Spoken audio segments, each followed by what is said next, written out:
Welcome back, guys.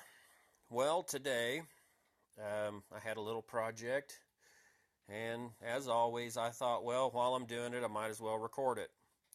Um, since this project involves soldering and all kinds of other hands-on work, I actually got the tripod out, my real camera, set everything up, framed the shot, turned the camera on, it powered up, and there's no image.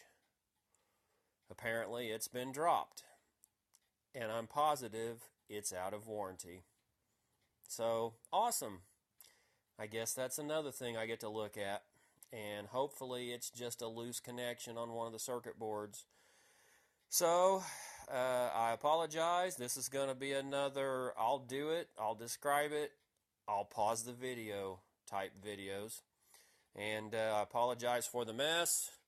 This is where I do a lot of my electronics slash ring carving slash whatever work. And since it's a mess, it just kind of always stays a mess. There's nobody else here to complain about it. And, occasionally I clean the place up and start over. But right now we're in a situation where it's pretty cluttered. But the project today is actually something to help while you're watching YouTube videos. And what happened was I started out watching a YouTube video about building a rocket stove. And this was a stove that the guy built to put in his living room. And right off the bat, as it started off, the video was outside. He was a good distance from the camera, and you couldn't hear him talking. It was just barely, even with the volume fully turned up on the phone. So I have a nice surround sound system sitting here in the living room, and I thought, well, all I have to do is build a patch cord. And I've got plenty of open connectors on the back of the surround. And so that's what we're doing today. This is just telephone cord. That's what I'm going to use since I had a big chunk of it. It's long. It'll go pretty much anywhere in this room, not to mention from the TV to the couch. But anyway, so I'm going to be using that phone cord. The back of the surround sound system uses RCA jacks, so we have a couple of RCA male jacks here. And then I have an 1/8 inch stereo headphone male jack off of a cheap set of earbuds. And we're going to be putting that all together, soldering it. I was going to use, it'll be good. But the first step, obviously, is to cut these phone connectors off, which I've done on this end. And you have 4 wires in a phone connector cable, and we're going to be using black, red, and green just because that's what I decided I wanted to use. And the black will be the ground, the red and green, or actually I tell you what, we'll use red and yellow, because on the RCA jacks a lot of times they're color coded red and yellow for left and right, and or red and white sometimes for the left and right channel. So we'll use black for the ground and red and yellow. And one thing to note, if you are using earbud type connectors, I'm going to show you this wiring. Okay, if I can get a hold of it. See how fine that wiring is? And that is single strand copper wire with a little bit of a fiber in there to make it strong. That stuff is very brittle. It's very easy to break. So when you go to cut this, you have to, or strip this, you have to actually take your knife blade, unless you have a special pair of strippers that are small enough for phone line. You have to take your knife blade and actually angle the cutting edge away from the end of the wire and pull that way, and you can strip it if you're careful. If you have it flat or toward the other way, you're going to cut it right in half. It's real easy to do. And the wire that is in these is what they call enameled wire.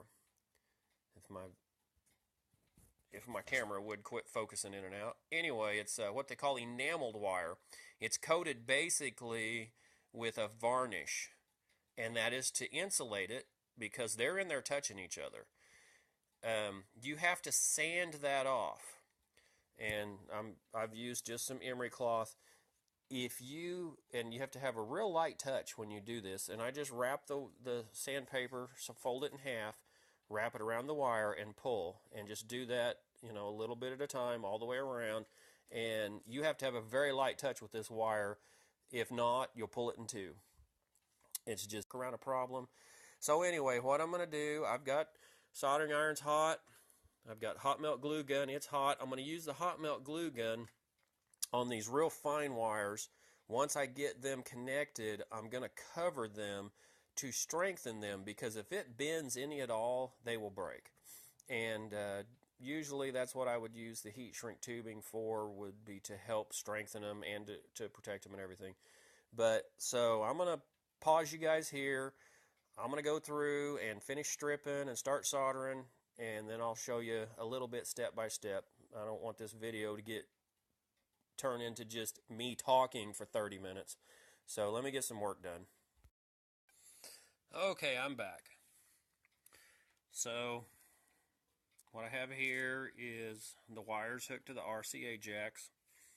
Don't forget to run your body through the wire, or the wire through the body first, or you'll have to cut it loose and do it over. Right here I have all the wires carefully put together so I can solder them. And I had said I wasn't going to use the green wire, but then it dawned on me that it would be a whole lot easier to use the green for a ground also, and then I can have the two RCA jacks separate. And this is going to be, at the back of the unit. And probably what I'll do is take a little bit of the cord and wrap it in a loop underneath the foot of my surround sound system, because it's actually a real big heavy system, and that will act as a strain reliever, so if somebody trips on the cord or whatever, it won't just yank these right out. I'm going to do some soldering now, and then I'll come back. Well, apparently my soldering iron conked out on me while I was doing all of the connecting of the wires. I just wanted to show you. Luckily, this is the tip that was in there.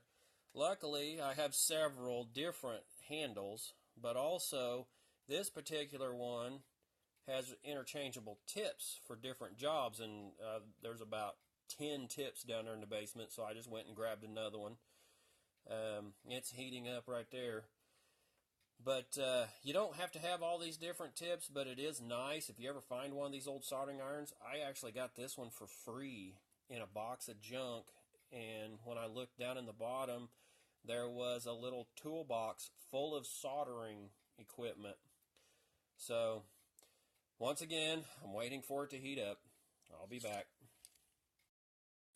Okay, well, I've had a couple of phone calls and interruptions, but I did get the connectors soldered. You can see that they are soldered. Let's see if we can find the wires. The wires are soldered. And I'll tell you what, on these fine wires, you either have to have a lot of patience, a good steady hand, good eyesight, or a magnifying lamp. And thankfully, I have a magnifying lamp, because I still have the patience, but I don't have the steady hand, and I don't have the eyesight I used to have. But that's all soldered. I was going to actually show you guys how to solder, but as I stated before, my other camera's junk, and so I'm doing this on the phone, handheld. Basically, on electronics, you want rosin core solder. On anything else, you want some acid solder. you get a little bit of, that's called tinning, you get a little bit of solder on your iron. I've got a little jar of flux sitting here, it's about empty. But anyway, you, see if I can do this. I'll probably burn myself, but hey, we're going to try for the sake of knowledge. Okay, I'm dipping this Phillips screwdriver down into this flux. Okay, now we're going to heat up this wire right here with the iron. We're going to put the flux on, and sometimes you flux it first, but these were so fine that I didn't do it. Okay, and the solder will flow to the heat, and the flux, even if you have old solder, and that's one problem with soldering, is if you have old solder, it doesn't work worth a damn. But you can make it work sometimes if you have some good flux. And this flux is Keister flux. I've had it for years. Keister flux, self-cleaning soldering paste flux. There's other kinds. And the other thing to do is just start out with clean metal. Start out with clean wires. Start out with clean whatever you're working with. And if you have to, sand it. There are other cleaners you can use. There's old formulas you can use that will clean it. I'm trying to unplug the soldering iron before I forget about it. I apologize. I'll be right back. Soldering, it's not about the amount of pressure. I've seen guys just, struggling, forcing that soldering iron down against something. And it's not the amount of pressure. The solder on the tip of the soldering iron is what transfers your heat and to the part that's being soldered. And then the flux actually lets it flow and makes it stick, or the rosin in rosin core, and the solder or the acid in the acid core. And another thing is size your solder to the job you are performing. And I have several different sizes here. Some of it's rosin core, some of it's acid core. And as a general rule, you don't use acid core on electronics because the acid would leach over on the circuit board and it just caused problems. Wires and stuff like this, I'll use it. I have for years. It's not caused a problem. But anyway, so that's just a little short tutorial on soldering. You guys can always learn. I'm sure there's all kinds of videos on YouTube specifically with soldering. I was taught in tech school, but anyway, it's not hard. You can get soldering irons, aren't that expensive. You can get them pretty cheap, but it can be really frustrating if you don't understand what the problem is, why it's not working. So if you want to get into it, it's not a big deal. Just educate yourself on it. So back to this project. What I'm going to do now, this wire is tiny here, and the nuts have big holes in the back of them, and that provides no strain relief whatsoever. So I'm actually going to fill them with hot melt glue and screw them together. And then as that solidifies, that will provide the strain relief that I need for that. This section here, since I've soldered these, I have to keep those isolated now. And so I'm going to coat them in a little bit of hot melt glue. Then I will pull them together and wrap electrical. Okay, I've got these here filled with the hot melt glue. That should take care of those. And the easiest way to do that is just go ahead and screw them shut and just fill the glue from the end until they're full. Because if you put the glue on here and it gets on the threads and you're trying to screw it shut, the glue is going to start hardening and it's going to be hard for you to screw it on there. Right here, let's see if I can show you this. Right here, I've put a little bit of glue on each one of the wires, but also what I've done is I have ran the wire back this direction made a U, and came back out.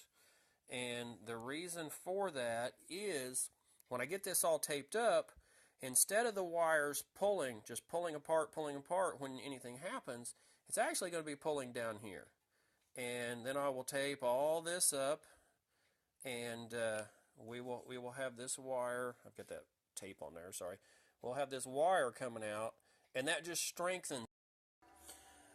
One thing I forgot to point out, guys, on the wires, the really fine wires that I was telling you about coming out of your headphone or your earbud cable, those two wires, one of them has a copper look to it, and one of them has a lighter, more like a gold look to it. When you are hooking them up to your phone cable, make sure that you use the same colors for the ground. And what I mean by that is, if your black wire and your green wire are going to be your grounds for your left and right channels, make sure you hook either the gold colored wire to the black and the green, or the copper colored wire to the black and the green. Don't hook, one color, like say the gold, to the black, and then the copper color to the green.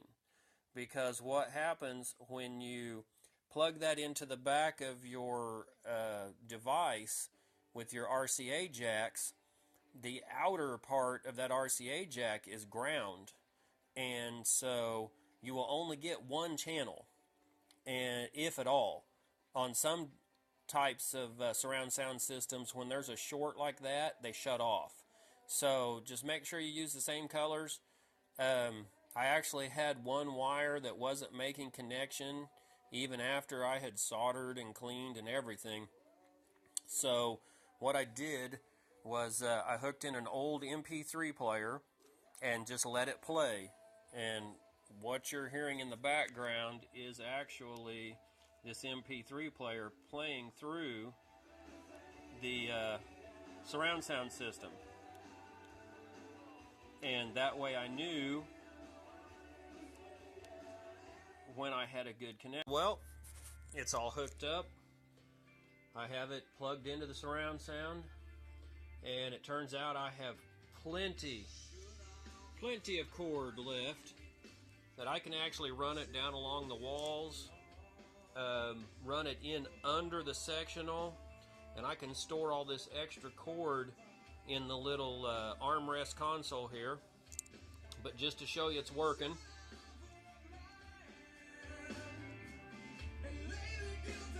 turn the volume up, switch the songs.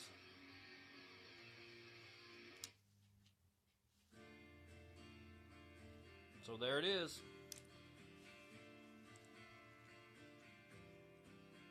Didn't cost us anything but a little bit of time and electricity. So, hope maybe that'll help you guys. Thanks for watching.